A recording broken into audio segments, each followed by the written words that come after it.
Before you ever held money in your hand, someone already decided what it meant. Your parents, your environment, your school, your neighborhood. Every one of them installed beliefs into your mind before you were old enough to challenge them. And many of those beliefs came from people who were also struggling.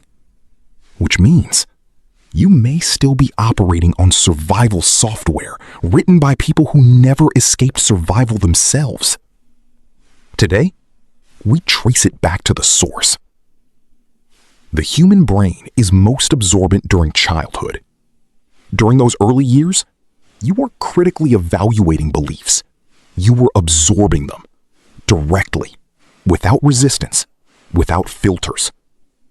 What were the money messages in your house? We can't afford that. Rich people are greedy. Money changes people. Be grateful for what you have. Don't dream too big. Those were not just phrases.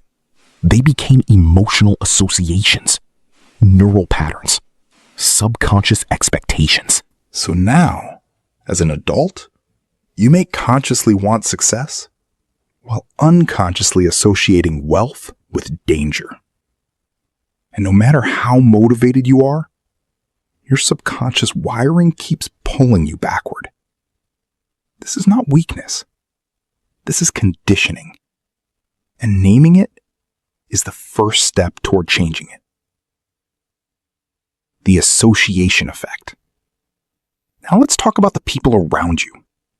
Because your environment doesn't just influence your decisions, it influences your nervous system. Your brain contains mirror neurons, specialized cells that help you absorb behavior through observation, which means the people around you are constantly training your brain without saying a word. If everyone around you thinks survival is the ceiling, your brain rehearses survival daily. If nobody around you thinks in ownership, leverage, or assets, your mind slowly accepts limitation as normal. Not because you consciously agreed to it, but because your brain adapted to the environment. The brain learns possibility through exposure. This is why proximity matters. Surround yourself with minds larger than yours, and eventually, your thinking stretches to meet them. Not instantly, but neurologically. Repeated exposure rewires perception. Ask yourself something uncomfortable.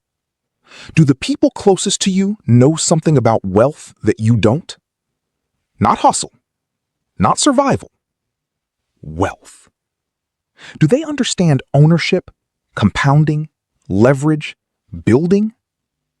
Or are most conversations around you centered around struggle, bills, and blame?